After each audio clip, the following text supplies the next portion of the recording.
খারাপটা কখন লাগে জানো তো?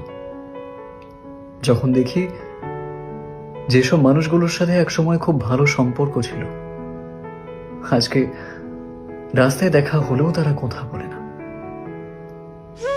মাঝে মাঝে ভাবি আর অবাক হই যে মানুষ এত সহজে চেঞ্জ হয়ে যায় কি করে, এতদিনের সম্পর্ক ভুলে যায় কি করে, সে প্রেমিক প্রেমিকা হোক বা বন্ধুত্ব।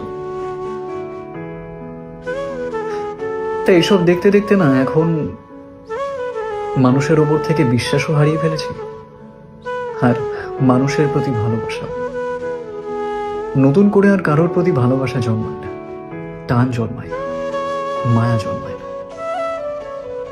কেননা বুঝে গেছি মানুষ পরিবর্তনশীল। আজ যে আমার ভালো বন্ধু, এমন কোনো গ্যারান্টি নেই যে ভবিষ্যতেও সে আমার ভালো বন্ধু থাকবে। মানুষ খুব তাড়াতাড়ি চেঞ্জ হয়, কারোর প্রতি মন না লাগানোই ভালো।